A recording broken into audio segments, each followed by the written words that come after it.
আজ ২রা নভেম্বর, ভারতের ইতিহাসে এক উজ্জ্বলময় দিন। আজ ১৯২ বছর পূর্বে ১৮৩৩ সালে জন্মগ্রহণ করেছিলেন বিশিষ্ট চিকিৎসক, সমাজ সংস্কারক এবং Indian association for the cultivation of সায়েন্সের প্রতিষ্ঠাতা ডক্টর মহেন্দ্রলাল সরকার। আজ তার ১৯২তম জন্মদিবস। তার জন্মভিটা পাইকপাড়া গ্রাম, হাওড়া জেলায় যেটি অবস্থিত, সেখানে সাড়ম্বরে পালিত হচ্ছে। ডক্টর মহেন্দ্রলাল সরকার প্রাথমিকভাবে একজন অ্যালোপ্যাথি চিকিৎসক ছিলেন। পরবর্তীকালে তিনি উইলিয়াম মর্গানের ফিলোসফি অফ হোমিওপ্যাথি বইটি দ্বারা উদ্বুদ্ধ হয়ে অ্যালোপ্যাথি ছেড়ে হোমিওপ্যাথি চিকিৎসা জগতে প্রবেশ করেন এবং প্রবল বিরোধিতা সত্ত্বেও নিজেকে শ্রেষ্ঠ হোমিওপ্যাথি চিকিৎসক হিসাবে প্রতিষ্ঠা লাভ করেন। তিনি রামকৃষ্ণ পরমহংসদেব, বঙ্কিমচন্দ্র চট্টোপাধ্যায়, গিরিশচন্দ্র ঘোষ প্রমুখ বিশিষ্ট ব্যক্তির চিকিৎসা করেছিলেন। তাকে ভারতের হোমিওপ্যাথির জনক বলা হয়।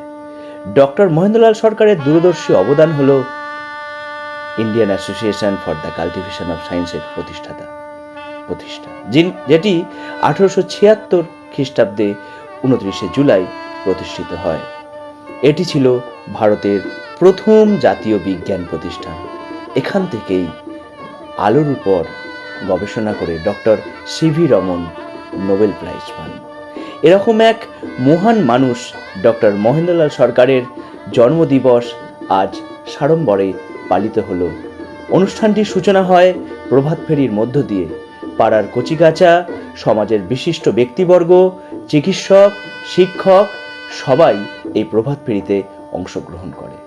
এই প্রভাত ফেরির মাধ্যমে ডক্টর মহেন্দ্রলাল সরকারের যে চেতনা, যে জাতীয়তাবোধ, যে বিজ্ঞান মনস্কতা, তা গ্রামের বিভিন্ন প্রান্তে ছড়িয়ে দেওয়া হয়। এর ফাঁকে একবার দেখে নিই তার পৈতৃক ভিটে, জন্মভিটা, যেটি পাইকপাড়া গ্রামে অবস্থিত। এই একচিলতে ঘরেই ডক্টর মহেন্দ্রলাল সরকারের জন্ম। যদিও তিনি খুব কম সময় এই গ্রামে ছিলেন, কারণ শৈশবেই তিনি পিতৃ ও মাতৃহারা হন, তাই তিনি মামার বাড়িতে চলে যান। আজ আমরা এই পাইকপাড়ের বাসিন্দা হয়ে নিজেদের গর্ববোধ করছি যে এমন এক মহাপুরুষের জন্মস্থানে আমাদেরও জন্ম হয়েছে। আবার ফিরে আসি আজকের অনুষ্ঠান সূচিতে। এই অনুষ্ঠান সূচিতে ডাক্তারদের মাধ্যমে ফ্রি মেডিকেল ক্যাম্পের ব্যবস্থা করা হয়েছিল। বিভিন্ন দূর দূরান্ত থেকে নামি দামি ডাক্তারেরা সম্পূর্ণ বিনামূল্যে আজ গ্রামের অগণিত মানুষদের চিকিৎসা করে গেলেন। এই দিনটি সত্যি প্রত্যেক বছর পাইকপাড়া বাসিন্দাদের কাছে এক অনাবিল পাওয়া। এরপর বরণ পর্ব শুরু হয়। বরণ করে নেওয়া হয় সমাজের বিশিষ্ট ব্যক্তিবর্গ, প্রশাসক, বিজ্ঞানী, চিকিৎসক এবং শিক্ষক মহোদয়গণকে। স্মারক এবং পুষ্পস্তবকের মাধ্যমে তাদের বরণ করে নেওয়া হয়, শোনা হয় তাদের মূল্যবান বক্তব্য। তাদের মাধ্যমে জানা যায় ডক্টর মহেন্দ্রলাল সরকার সম্পর্কে, তার জীবনী সম্পর্কে, তার কর্মকাণ্ড সম্পর্কে গুরুত্বপূর্ণ তথ্য। আর প্রত্যেক বছর এই অনুষ্ঠানটি যিনি সঞ্চালনা করেন তিনি হলেন ডক্টর মহেন্দ্রলাল সরকার গ্রামীণ জনকল্যাণ কেন্দ্র, যেটি পাইকপাড়াতে অবস্থিত। তার চিকিৎসক ডক্টর কুমার জ্যোতি ব্যানার্জি মহাশয়।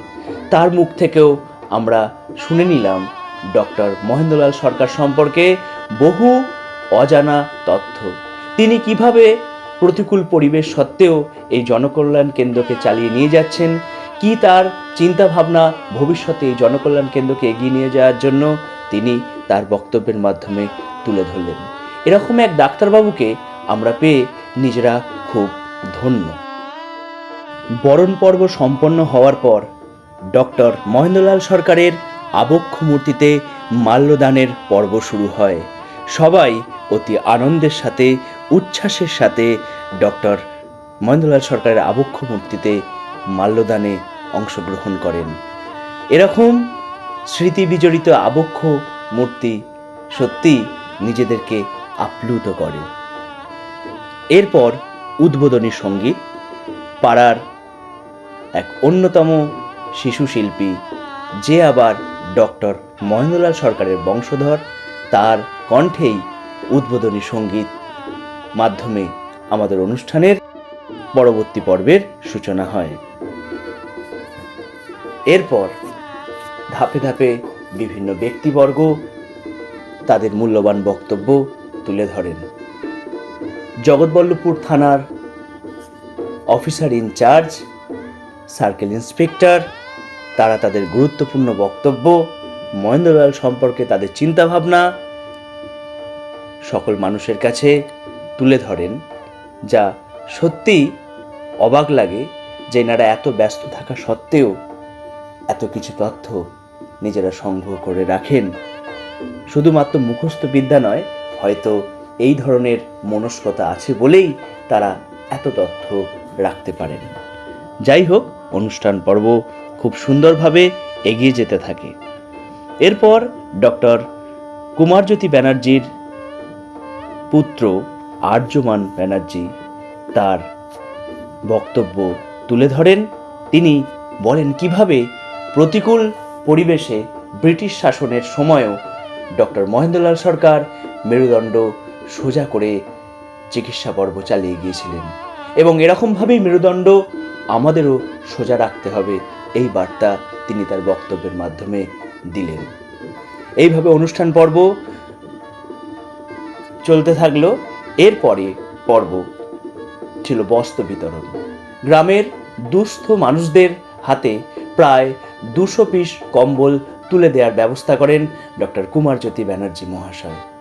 তার এই তত্ত্বাবধানে গ্রামের অসংখ্য মানুষ, দুস্থ মানুষ আসেন এবং তারা তাদের প্রয়োজনীয় কুপন, যেটি পূর্বেই সংগ্রহ করেছিলেন, সেই কুপন দেখিয়ে তাদের কম্বল সংগ্রহ করেন।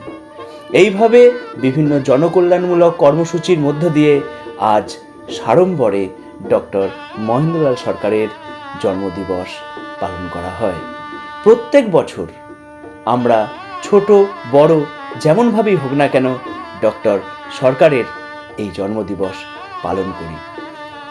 পাইকপাড়া গ্রামের বাসিন্দা হিসাবে আমি আজ খুব নিজেকে গর্ববোধ করি যে এমন একজন মহাপুরুষের গ্রামে আমার মতন এই সামান্য মানুষের জন্ম। ভিডিওটি দেখার জন্য সকলকে অসংখ্য ধন্যবাদ।